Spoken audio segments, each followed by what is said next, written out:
welcome to Bella TV. I have a special guest with me here today, Amanda Francis. Hello, Amanda. Hi, thank you for having me. Thank you for coming on. I want to tell you a little bit about Amanda before I ask you some cool questions. Amanda is a business and money guru. So my background is in finance for over 25 years. So when I saw the money guru thing, I was very attracted to it. So I want to get into that a little bit with you. But I found this to be really interesting. So growing up, you had the feeling of needing to be empowered, and you wanted to be in charge, empowered, and empowered financially as well. You used your skills to create and manifest your life. So one of the things that Vanessa is our editor in chief, one of the things that we always talk about is manifesting. We talk about life by design, and we created a women's networking organization, the Entrepreneurial Think Tank for Women 9 years ago. And then she bought Bella a little over 2 years ago. Now she's the editor in chief and owner. But whenever something happens, like Vanessa will talk and she'll say, oh yeah, I'm going to do that next. And you know, you look at her and you're like, oh, really? In the beginning. Now when she says it, I'm like, I'll write it down because the manifest queen is here. That's going to happen. And she wholeheartedly believes in that. So I absolutely love that. You're a self-made millionaire. You're a best-selling author and and you have your own podcast, but your book is called Rich as Fuck. So when I showed Vanessa, she's like, oh, I know I'm going to like her. Oh, that's sweet. So we love the title Rich as Fuck. It gives us the right to curse on Bella right now, but I do like Hallelujah. Hallelujah. It's hard to do an interview when I can't curse. It really is. And Vanessa, I think I taper it a little better. Vanessa's like, that's it. This is what I do. I have a bad mouth. And so she loved it. We would get along. You would totally get along. She's going to be reading this I think I'm going to have to get it for her for Christmas now because I told her the title. So she's in love with it. So first of all, tell me a little bit about your mission. I was reading your mission and I think everybody would be very interested in that. In short, how I usually say it is to get money into the hands of good-hearted women who are here to change the world. And what that means to me is where I'm from, how I grew up, money wasn't for me. I didn't know many people who had money. It wasn't safe to have money. I couldn't see very many paths to money. I was disempowered by the end and by that idea and the reality of money. And I have very different experience. Money is a tool I use. Money is my friend and ally. Money is on my side. I think of money completely differently. But women like me, girls like me, I'm from Sand Springs, Oklahoma. Like, we have to begin to see what possibilities are available, that the possibilities are endless, that it is safe for us to go after our dreams, that we can manifest it all. And manifestation is such a trendy, buzzy word right now, but it just means to be determined, to believe in yourself, to move forward, to put your action and your effort and your mind and your energy in an intentional direction, you know? Yes. When I started in my own business over 20 years ago, my first book I ever read is an old book. It's called Napoleon Hill, Think and Grow Rich. And now they have Think and Grow Rich for Women, and they revised it. But it's a very, very old book, and it reads old when you first read it. But their thing was, talking about a clear, concise mental picture, CCMP, of what you want. It is manifesting. It's the same thing. Manifesting is just a trendy word. But people have been doing this forever, and I don't think people get that. And in the book Think and Grow Rich, people talk. Napoleon Hill talks to all these people that became wealthy. I think it was 1,000 people, and he wanted to find out, how did they become wealthy? What's different about you than somebody else? And one of the things was having a clear, concise mental picture and a vision. And what we would call it today, if you read it, is manifesting. It's the same thing. So if you don't have a vision, if you don't manifest, if you don't have dreams, if you don't have goals, and you don't really focus on that happening and being thankful it's happening in event, it doesn't happen. So I absolutely, when I read your mission, it really resonated with me. I think that women entrepreneurs really need to listen to what you're saying. The book, we laugh, rich as fuck, but you can be rich. You can have the business and the life that you want if you sit down and really first decide what you want and then manifest it. And Vanessa's, she is the poster child. I believe in it because, I always did it, but not to the extent where I didn't realize how wholeheartedly, she believed in it. And maybe I wasn't doing it exactly the way. And I would Yeah. make fun of her. I go, oh yeah, okay, manifest queen. She's manifesting again. But she came from the Dominican Republic. She came from, Yeah. not a wealthy upbringing. She moved to this country and she owns a magazine. She's like the top. There's only like 5 Latinas in the country that own magazines and things like that. So she's killing it, and I think that people need to read this because it can happen if they pay attention to it. So thank you. Totally. Yeah, because we all wake up every day and we do something. We talk about something. We think Yep. about something. We take Yep. some action. It might as well be intentional and purposeful, like in a direction. So if Right. manifestation freaks you out, or if you don't, like, I'm a really bad visualizer. Like, people who manifest talk about visualizing. I can't close my eyes and see shit, but that's not the only way to like have the intention and direction and purpose. Like, it's about like what you think and what you say and what you do and what you imagine, and those all create energy in your body, and Yes. it's about what energy we hold and what we believe about ourselves as we hold that energy and we take our action, creates the results of our lives. Absolutely. And I believe we have to be intentional. You have to be So intentional, intentional. Yeah, and you have to people use, just, yeah, your energy wisely. Yeah. yeah, yeah, and I love it. You also talk about systems and structures that actually allow you to run your business from home. So I'm a big proponent about, or running your business wherever you are actually, but running Yeah. it from home. So obviously COVID happened the last 2 years and we all had to learn Zoom, learn Google Meets and all this stuff. We all worked from home a lot. But to me, it wasn't a huge transition because when I visit my son in North Carolina or when I'm in the city for 4 days at a pop and not home in New Jersey, it doesn't matter where I am, I'm working.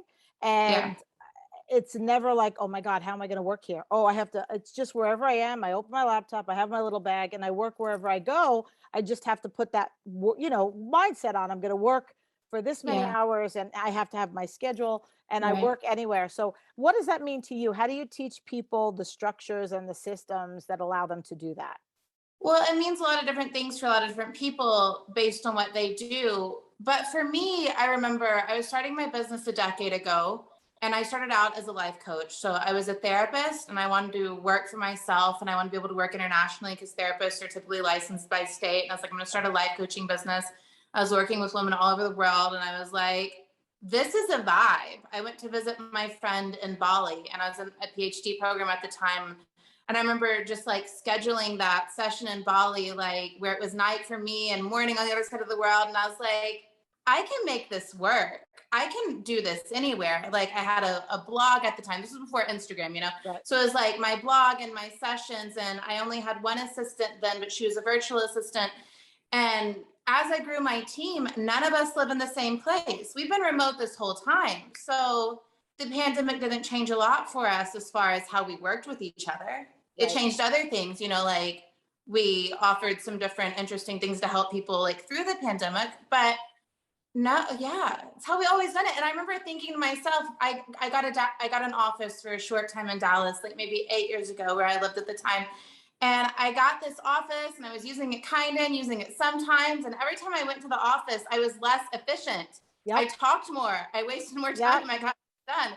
I was like, I think we're better off just all making our own schedules, working when we can, interacting with each other when we need to, trusting each other to do each other's part well. And because of that, I created a really efficient, effective team who just of bosses. We're all bosses in our own right, and we work together for my company. And I just really like it. I I just like the understand. I vibe. could I could never go back. I'm not hireable. Like I could never go to a Yeah, structured place and work in a place because I never did. Everything was around my schedule and yeah, so it was fine for me. The only difference is I would drive and actually see people for finance, and for yeah, Bella we have events. So the appointment part was a light bulb for me. I go, I am never driving for in-person appointments again. I am retiring that part of my business. You want to see me, we're going to do Zoom. And if you want to see me where I am and I happen to pass by the office that week, I will, but I'm not driving to anybody anymore for appointments No. because it's not necessary. And in the Bella office where I am now, we meet on Monday and Tuesday and we thrive off of one another. You know what I mean? Like the energy, we're all working on something, and who's doing a podcast in the corner, who is doing some funny TikToks today. And I'm on my computer trying to get in touch with people and answer emails, and we're just yelling things out. That I love. Like I love that Yeah. energy of working together. But then we all go do our own thing in our own right. Yeah. So, Yeah. I have an office a mile and a half away from where our New Jersey Bella office is. I literally pass it on the way here. I'm here with all the girls. When I'm done with you, I go get my mail and then I get in the car and I go home to do a meeting that I do on Tuesday. I don't even stay in the office anymore to do it. Like I keep Yeah. it because legally I have to have an office for finance with licenses and stuff.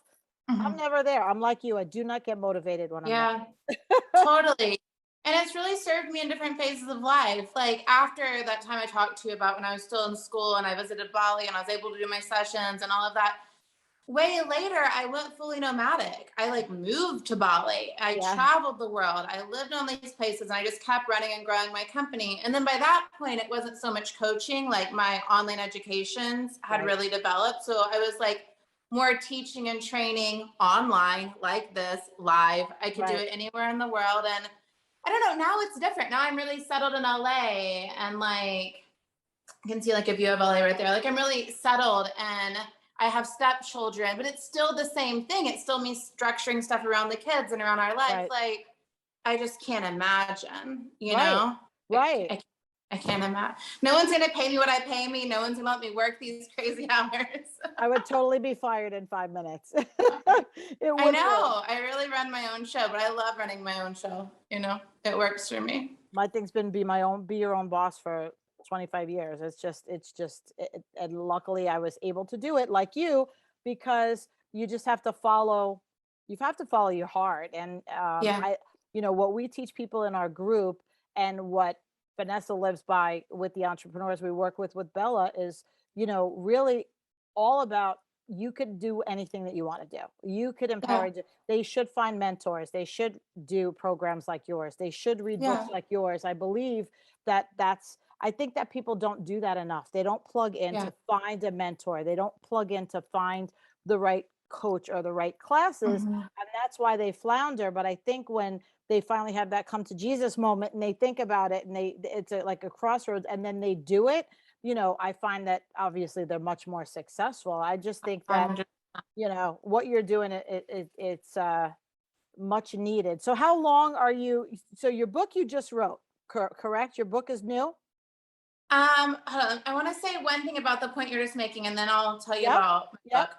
So I think it's confusing and complicated for women who are seeking more guidance and more support because there's so much out there in the world of personal development, entrepreneurship, and business coaching, and there's so many different people with so many different styles preaching so many different messages. So Yep. like my advice, if you were to ask me, is just find people who resonate with you. Not someone who's saying you Yes. have to do it my way or you'll never be successful. Yep. Someone saying, here's what it's like for me, here's how I approach it, here's how I make it work for me. If you want to apply everything I've learned to you, I will help you do that. But there's so much like force and masculine energy and like I don't know, like especially in the internet marketing world. And I just think what helped me was finding the very few people, there haven't been many, who I liked their life, I liked the way they did things, I resonated with their results. I just wanted to glean from them, but I was going to do it Right. my way. I was never going to try to do it their way because other people's ways don't usually work for us, you know? Because you're you. That's the You. whole thing. I When know. I started working in the finance industry, I was a young girl in finance, and it was predominantly male. It was a Yeah. predominantly, and it was all masculine energy, and most of the things like the books and the Tony Robbins and things like that they would have you go sit and listen to, and the books they would read, I would wonder why I felt like it wasn't working for me, because the disconnect was I wasn't a man. Yeah. Like, and I don't own, Totally. it just wasn't. And I did have a family that I was trying to work my business around, and they didn't Yeah. understand that. It was like, well, if you have to miss a birthday or you have to miss this, this is your future. And I'm like, that's not my future. I Yeah. have to be able to do it both. So I think that that is a great point. You have to find somebody that resonates with you. I'm Like, yeah. sure, you know, when you talk to people, they have to make sure it's a fit. You have to make sure it's a fit. Totally, totally, totally, totally. And like, I think I do good work and I work really hard at making it applicable to like, I make it as interesting and applicable to as many people as possible. Like I work very hard on being like very inclusive and hundreds of thousands of people like what I have to say. So like clearly it's working, but I do it all with freedom. Like I Right. regularly say when I have like an open enrollment for a course, like if this doesn't feel right for you, please don't join. If you're Right. not resonating, like Right. don't feel pressure. Like No. you have to trust yourself more than you trust Right. me. That's like part of the journey is doing what you know is right for you, beyond all. So I don't 100%. know. And I think that's just missing in like business development kind of conversations, I think so too. I think so too. And I think a lot of women are getting wiser to that, and they're doing a little bit more shopping around with finding the right person that resonates with them. But I just think a Yeah. lot aren't reaching out because, like you said, it's overwhelmed. Sometimes it's just Definitely. overwhelmed. So tell me a Yeah. little bit about your book. Okay.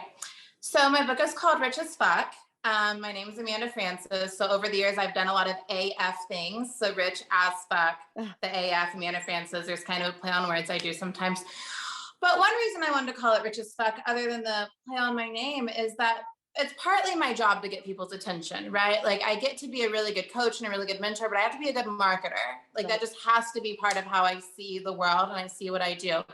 So when I was deciding what I was going to call the book and when I was deciding what image I was going to put on the cover, I was like, what's going to get their attention? I need a little bit of shock and awe here. And being someone who does financial empowerment and works with women on money, I've done many photo shoots with money, but the one of me in the bathtub with money just kind of stood out as a favorite. Like it's iconic in my mind. It's a classic. It's like a thing.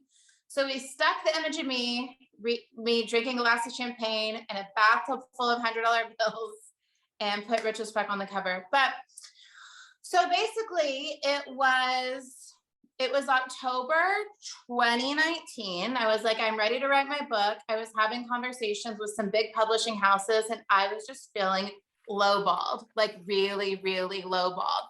Like what they were offering to pay me, I was like, I make that in half a day sometimes. Like, you got to be kidding.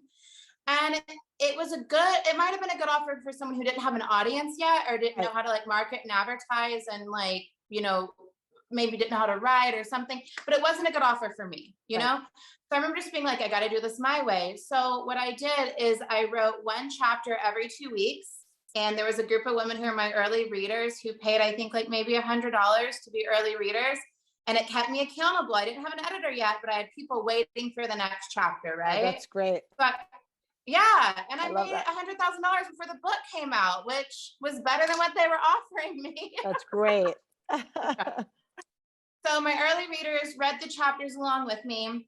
Then I hired the editor and then, I went through the process of like cleaning it up and getting ready. And it was last December. So I worked on it about 14 months. Last December, we released the ebook. And so it's completely self-published, all me. So I released the ebook.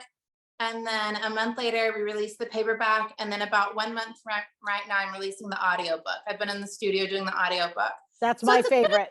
I Audio is my know. favorite. People have been asking since the day the ebook come out, like 100 emails a day, where's the audiobook? Like, so we just need to do it.